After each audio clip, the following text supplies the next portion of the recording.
Je suis instituteur. Cela fait 10 ans que je suis instituteur à l'école primaire de Magoyonville.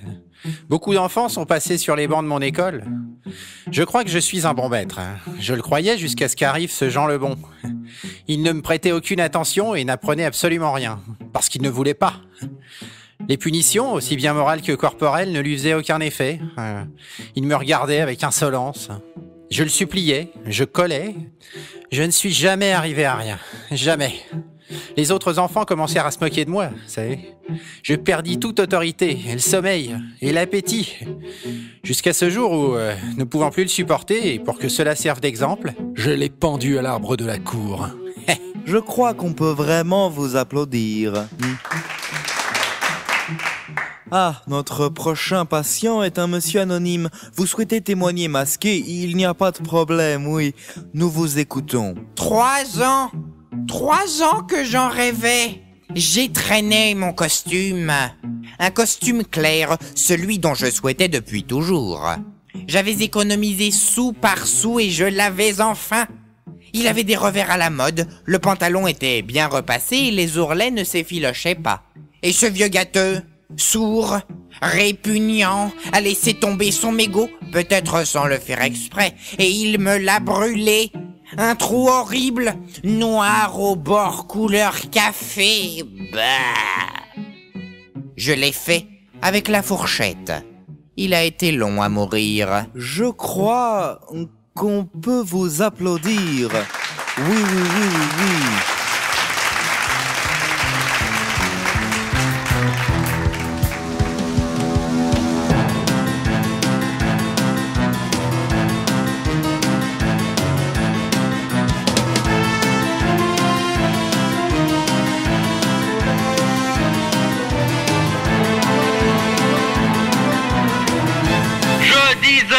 Votre sonotone n'était pas bien réglé.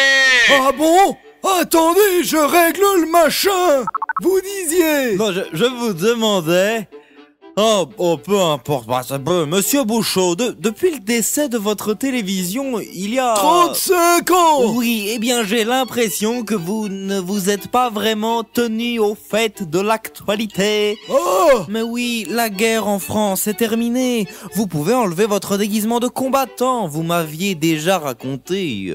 il y a longtemps que vous étiez un grand guerrier et je réécouterai volontiers cette histoire lors d'une autre séance. Mais il faut vous rendre à l'évidence. Qu'est-ce que tu racontes, mec? Ah, monsieur Bouchot, vous confondez les techniciens de surface en costume jaune fluo avec les extraterrestres. Vous attendez à 19h à la sortie du nightclub pour ramener une petite donzelle chez vous.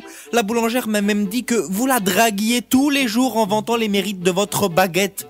Je ne sais même pas si vous savez ce qu'est le Viagra. Oui, vous savez, le Viagra. Bon, loin de moi l'idée de vous faire la morale, hein. Mais vous vivez dans un temps ancien.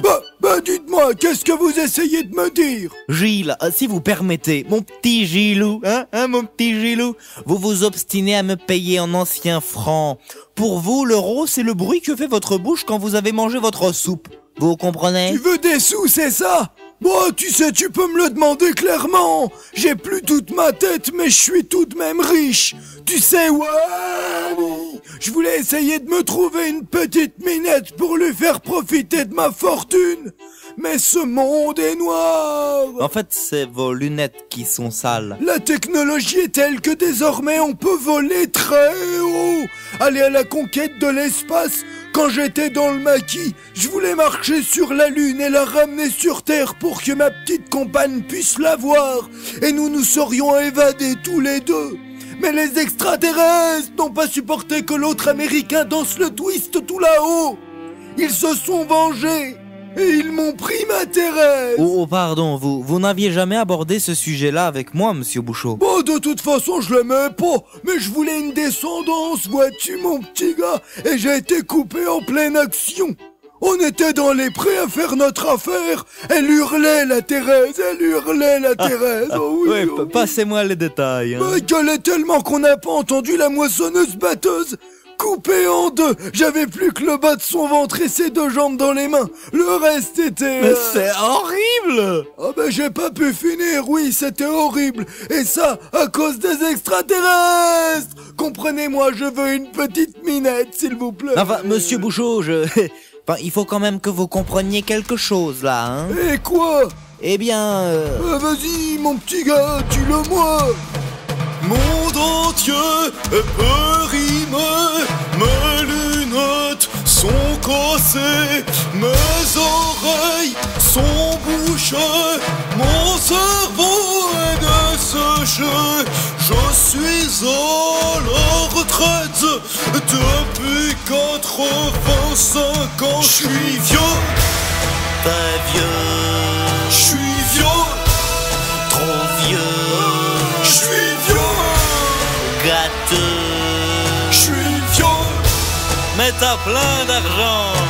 Son dentier est périmé, ses lunettes sont cassées, ses oreilles sont bouchées, son cerveau desséché.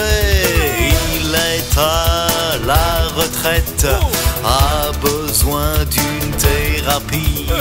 Il va chez Ticolande bouffer sa carte de crédit. T'es vieux, Je suis vieux, t'es vieux, trop vieux, t'es vieux, gâteau, t'es vieux. les extraterrestres. Oh, Mon petit, vous devez avoir raison. Je vais donner ma fortune à une association anti-extraterrestre. Et je vais songer à aller dormir, à me coucher 6 pieds sous terre.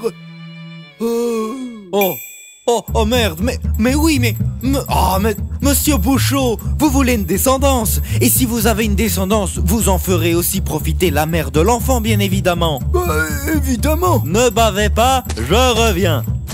Marivonne!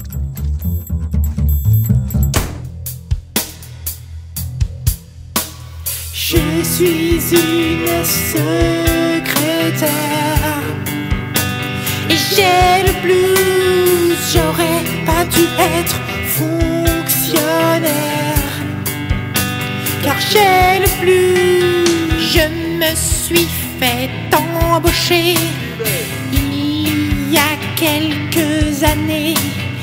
Maintenant je regrette car je suis exploité. Mon boulot m'exaspère. Je vois des fous toute la journée. Mais je tiens tout de même parce que je suis bien payé.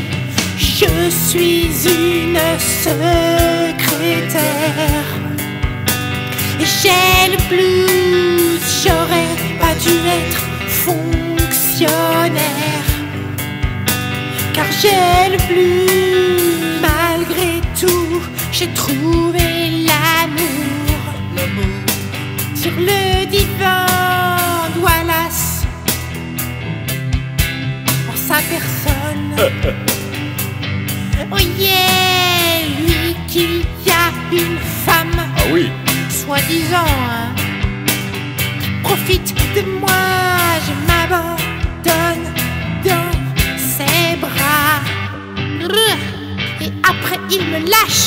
Je suis une secrétaire.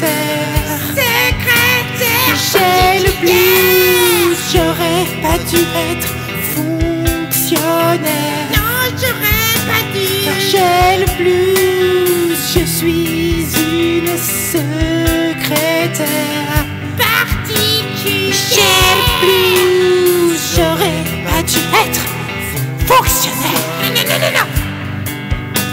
Car j'ai le blues. Marivonne! Attends, j'ai une idée de fou. Bon alors. Donc voilà, tu vas te faire monter par le vieux dégueulasse dans mon bureau, d'accord? Il te fait un gosse. Dès que tu sais que tu es enceinte, tu lui fais signer un papier pour qu'il te lègue tout son blé. Absolument tout son blé. Il est pété de thunes. Le lendemain, on le bute. Après, tu avorces. Quoi? Mais... Wallace, mais tu n'es qu'un monstre! Mais bordel, mais il est riche! Et moi, je ne suis pas une pute! Oh, un peu de respect pour la profession, s'il te plaît. Allez les enfants, vous chahutez pas. Je vais vider ma poche à urine et prendre mes cachets. Au revoir, monsieur Tico. Non mais attendez, monsieur Bouchot, j'ai un rencard pour vous. À bientôt, à bientôt. Au revoir, monsieur Bouchot.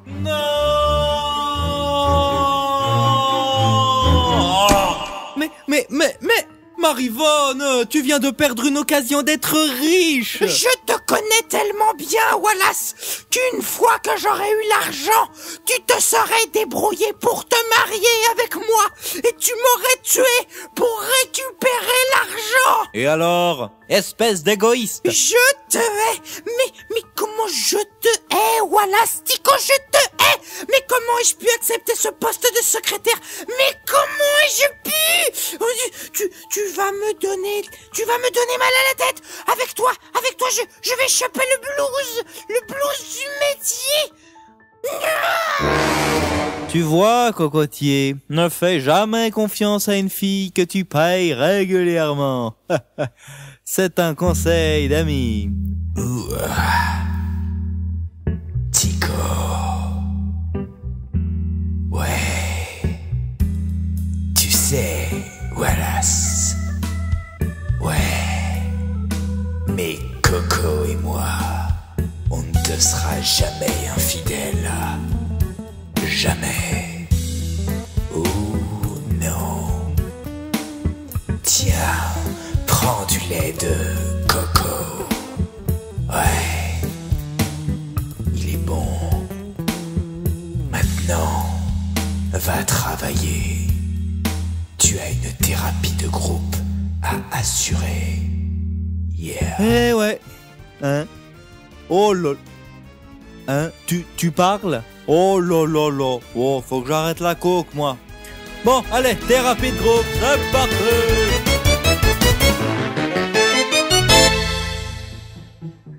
Nous étions au bord du trottoir et nous attendions pour passer. Les automobiles arrivaient à toute allure, une circulation dense comme à l'habitude, l'une derrière l'autre, touche à touche. Il m'a suffi de la pousser un peu et puis, hop, elle s'est envolée, ou plutôt elle s'est écrasée.